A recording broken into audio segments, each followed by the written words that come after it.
wasted years when he was in a democratic country, number one. Number two, esebenza within a democratic political party, number two. And number three, he wasn't the main decision maker. Yes, he could do a lot of things, and of which he did, of which ezinye zazo zayijika setafleni sekuthiwa uZuma uyithathe iphi right yokuthi enze leyo nto.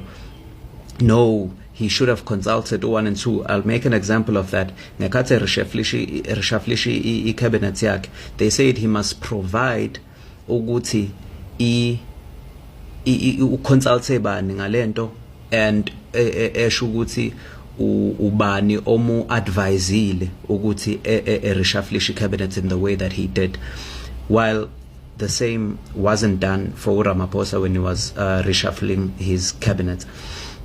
Kodwa ke that's just a smaller one compared to zonke lezi zinto ezinye ezayijika uZuma esezenzile sekushoda nje ukuthi zi-implementwe, but simply because a lot of people are against it and they are taking him to court for lezo zinto zigcine ngempela engenzekanga noma ideleyekile.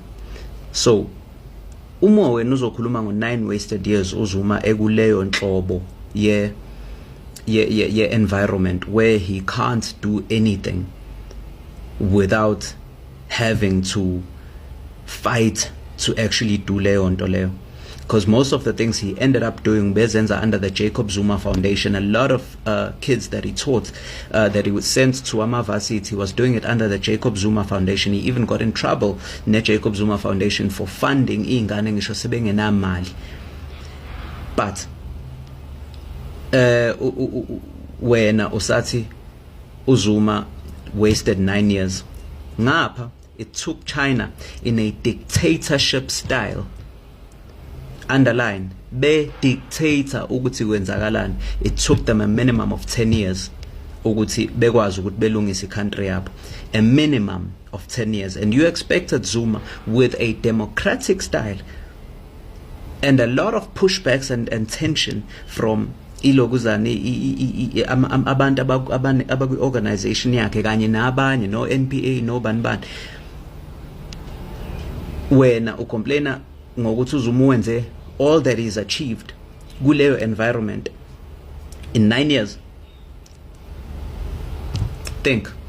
So sidlule lapho, because you've now gotten my point. China managed to fix their country, nakhona not entirely, mhlambe quarterly, in 10 years minimum. Be dictator ukuthi kwenzakalani kungekho umuntu ophikisayo. Now think, sidluleke lapho. uRamaphosa wenu lo, he is the type of president who causes abantu to riot and rebel, just like it's happening in the DRC right now. Now kwamanye amazwe amaningi where we've seen ama rebels nama riots esuka. He's the type of president that is so corrupt and so greedy and so controlled that ugcine senza izinto point blank, like gcine ngempela sengenandaba ukuthi abantu bathini, uyabo, in such a way that abantu bagcine sebe riota sebezo yabo. Let's talk about corruption first and foremost. Corruption yakhe nabangani bakhe, nobody dares touches him. Nobody dares to touch him. Nobody dares to talk about it on the mainstream media. Yabo. Kuyadlulwa nje kuyona kubrizwe ngayo, and then ba introduce i-issue entsha ezoyenza ukuthi le kuye kukhulunywa ngayo. I mean, come on. Ngeke utholakale nama-dollars under your couch as the president of the country, and you don't even explain. You don't even care to explain, and you're not persecuted for it. Yabo. We know ukuthi kube kuthiwa kwakuZuma lo, that would have been a big deal. Yabo. Ngapha, he's busy allowing unfair treatment yabantu abamnyama all over the fucking country. Yabo. Abantu bayabulawa, banikezwe ingulube, kwenziwani yonke le unfair treatment eyenzeka eSouth Africa kubantu abamnyama uyayivumela. He knows it's happening, but he's letting it happen because he doesn't care about black people. Ngapha he's allowing racism, point blank racism. He doesn't deal enough with laba bantu laba ba racist. I mean, he literally just let a racist person who's not remorseful aphume ejele ahambe eyokwenza ama-interviews after that, talking about how much he doesn't care and he hates abantu abamnyama in such a way that he would do it again if they would hire him to kill umuntu influential njengo-Chris Hani. Like that type of person. Ngapha he's allowing exploitation yabantu abamnyama. He knows ukuthi abantu abamnyama baya-exploitwa kuwo wonke ama-companies, well, not wonke, but most companies eSouth Africa.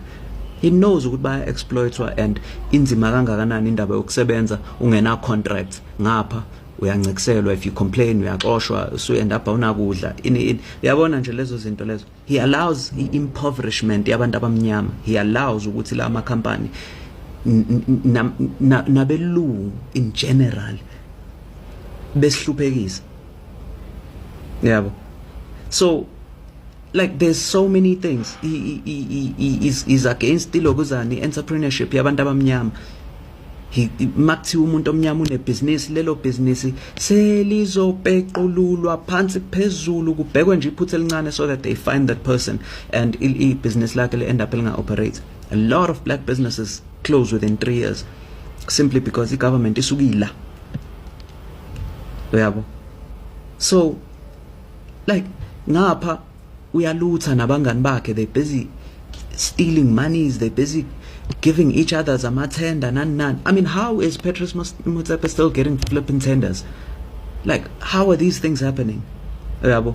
Ngapha kodwa sithi thina lo president lo right for the country. These are the same people that end up causing ama riots nama groups, ama rebels. And we are lucky, we are fortunate that Jacob Zuma is there and fighting this the right way. Yabo. Ngoba manje if he was to fight it ngalendlela eyenzeke DRC, we would have had a huge issue. Ngoba ngabe yithi laba kahle kahle sikuleyo position, and or if thiwa khona enye organization esunguliwe abantu ngoba bebona ukuthi they wanna fight back. Yabo. But we don't see this. What we see is the bright lights on television, and we keep hoping things will get better. Things won't get better. Things won't get better. Already njengoba beku coalition net-DA, that means already they fulfilling lento yabo yokuthi bafuna ukubuyisela abelungu back to power in 30 years, and they're doing it. Let's wake up. Let's wake up.